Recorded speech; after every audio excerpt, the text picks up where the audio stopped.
asalaamaaleykum wa rahmatullahi wa barakaatuhu.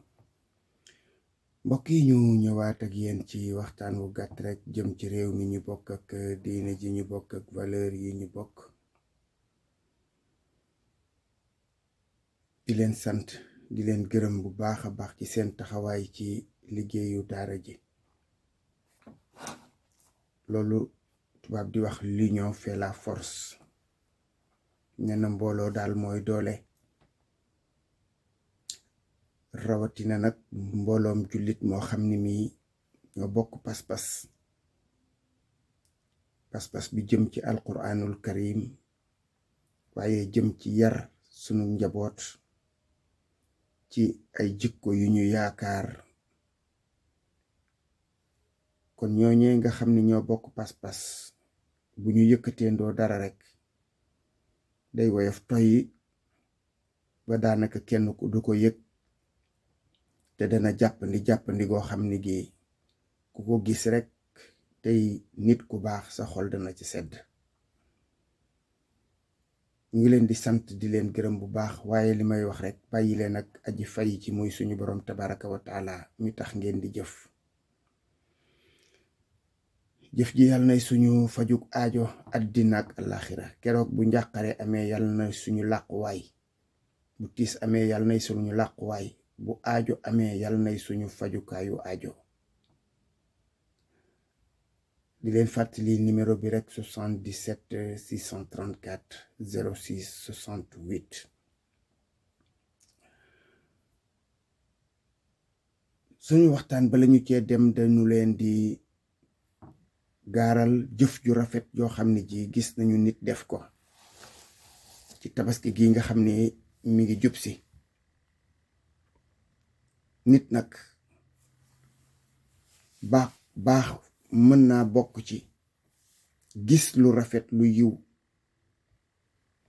nga gërëm ki nga xam ni moo ko jëf, waaye soññ ko, waaye siiwal ko ñeneen ñu dul moom mën caa jëf, ndax jëf ya gën a yaatu njëriñ la gën a yaatu. jëf jooju mooy jëf yi Pape Sidi Fall. vidéo bi dañu ma ko yónnee, wallahi sama yaram da doon daw, sama xol bi sedd na sedd goo xam ni gii jéggi na dayo. mu dem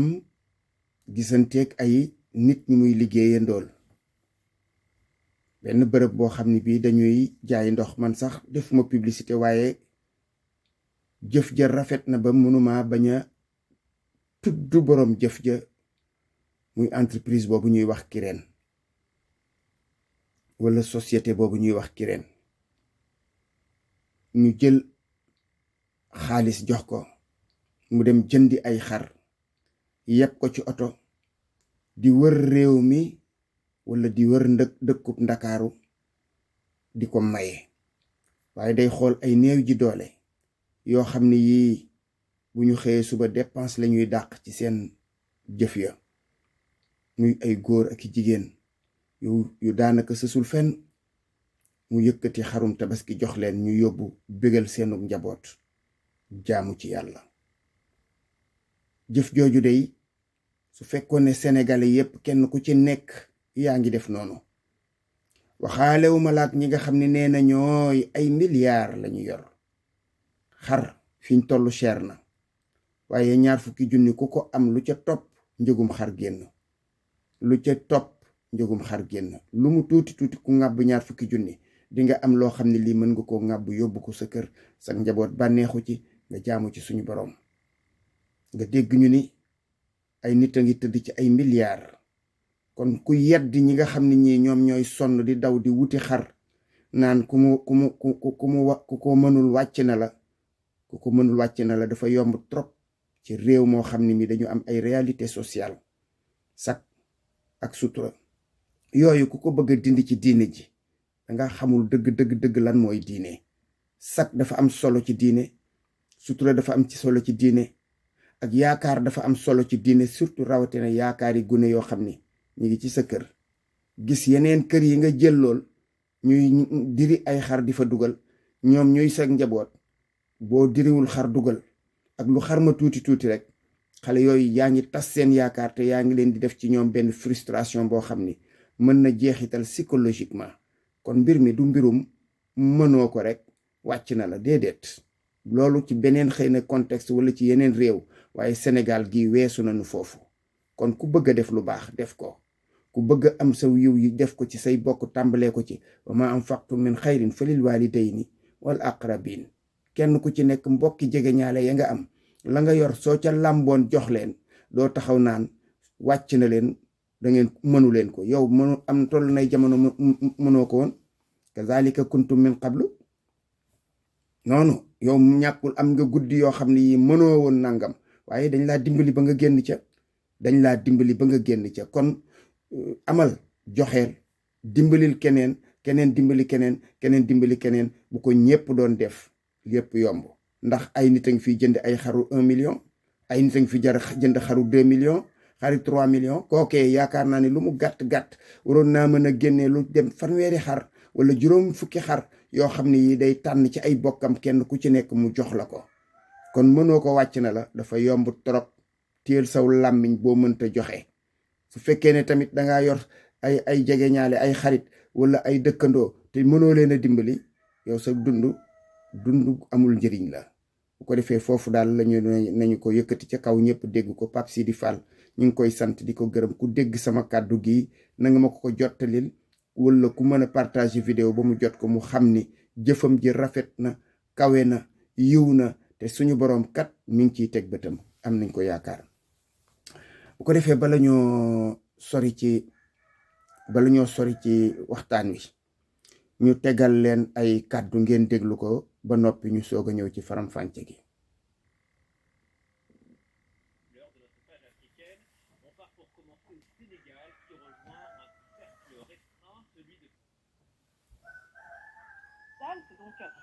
Un champ pétrolier offshore, on y trouve... L'heure de notre page africaine, on part pour commencer au Sénégal qui rejoint un cercle restreint, celui de pays producteurs de pétrole. Depuis ce matin, c'est une compagnie australienne qui est à l'œuvre au large de Dakar. Le projet vise une production de 100 000 barils par jour. Autant dire, Sarah Sako, que c'est un projet majeur pour le Sénégal.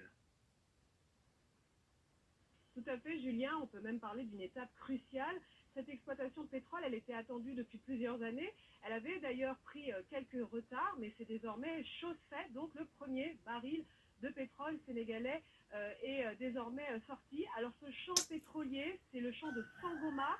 Il se situe à 100 km au sud de Dakar, la capitale. C'est donc un champ pétrolier offshore. On y trouve également